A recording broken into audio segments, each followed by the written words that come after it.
Excuse me, আপনি ঘুমাচ্ছেন? জি জি শুনুন, আপনি কি ঘুমাচ্ছেন? না, বলুন। আপনার সাথে একটু কথা বলা যাবে? জি আচ্ছা, আমি তো অনেক লেট করে আসছি। আপনি তো আমাকে খাবারের কথা জিজ্ঞেস করলেন না, খাবো কিনা, খেতেও বললেন না।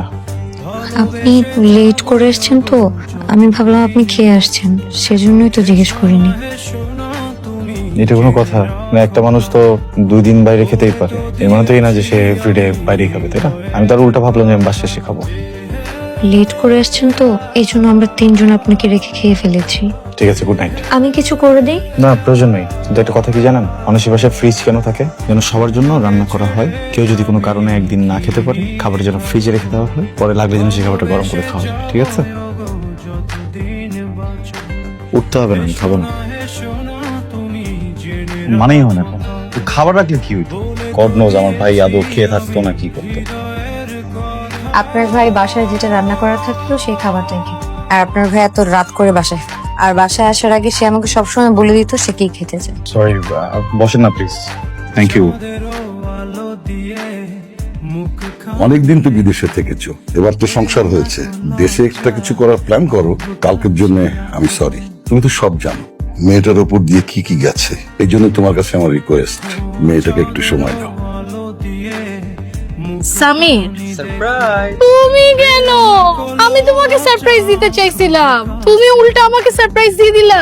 আর তুমি যে আমাকে নিয়ে এত প্ল্যান করছো, এতেই আমি অনেক সারপ্রাইজ। এটা নাও, অনেক খুশি আমি। আজকে তো তোমার বার্থডে ছিল, আমি সারপ্রাইজ প্ল্যান করেছিলাম, তারপর আজকে তোমার বার্থডে।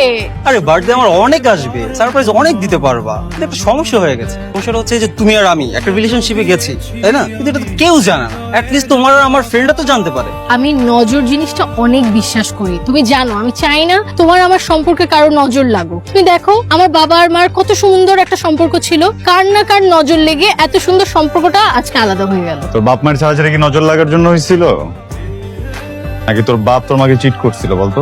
আয়ান, তুমি এখানে? আমি এইখানে এটা পরে বলতেছি, যেটা জিজ্ঞেস করছি এটার উত্তর দে।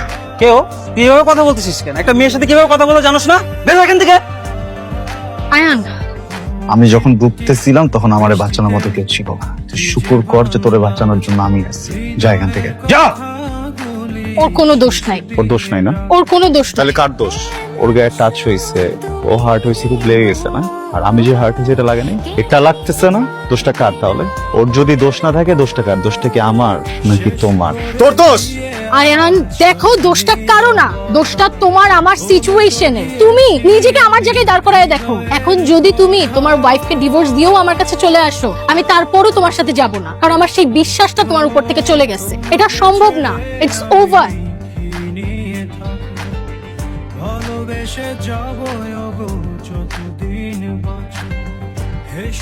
আপনি যদি কিছু মনে না করেন একটা কথা বলবো। আপনাকে দেখে মনে হচ্ছে আপনি ঠিক আছে। আপনি প্রমির সাথে দেখা করতে গিয়ে প্রমির নাম মুখে নেবেন না, আপনার কোনো রাইটই নেই প্রমির নাম মুখে নেয়। তা আপনার মতো একটা মানুষের লাইফ ঠিক করতে যে আমার বাপ আমারে ফাঁসাইছে, আমি এই জন্য আপনার বিয়ে করছি। প্রমি সবকিছুতে পাজলে আরেকটা জায়গায় চলে গেছে, পুরো ফাকড আপ লাইফ আমার, জাস্ট বিকজ অফ ইউ। এই মুখে জীবন প্রমির নাম নেবেন না, বুঝতে পারছেন? আপনার ফ্যামিলি আমাকে জোরপূর্বক আপনার সাথে বিয়ে দিয়েছে। আমি তো একবারও বলিনি যে আমি আপনাকে বিয়ে করতে চাই। আমি আপনার ভাইকে ভালোবেসে বিয়ে করেছিলাম, কিন্তু সে তো আমাকে রেখে চলে গেল। তার মধ্যে আপনি আর আপনার ভাই দুজন দেখতে একদম একরকম। এখানে আমার কি দোষ? আমি কি কাউকে কিছু বলেছি? আমি কি আপনাকে কিছু করেছি? আপনি যেভাবে চেয়েছিলাম তো সেভাবেই থাকছি। তারপরেও আমার দোষ, সবকিছুই আমার দোষ। আপনার ভাইয়ের সাথে আমি ঠিক মতো সংসার করতে পারলাম না, আর এখন যখন আমি একটু সংসার করতে যাচ্ছি সেখানেও সমস্যা। ঠিক আছে, আমার সাথে থাকা লাগবে না। আমি আমার মার বাড়িতে চলে যাচ্ছি। আমি কি আপনাকে ডিভোর্স লেটার পাঠিয়ে দেবো? সরি, আমি এভাবে রিয়েক্ট করতে চাইনি। সরি, আসলে আমি একটু ড্রাঙ্ক তো, আর আজকে আমি একটু আপসেট।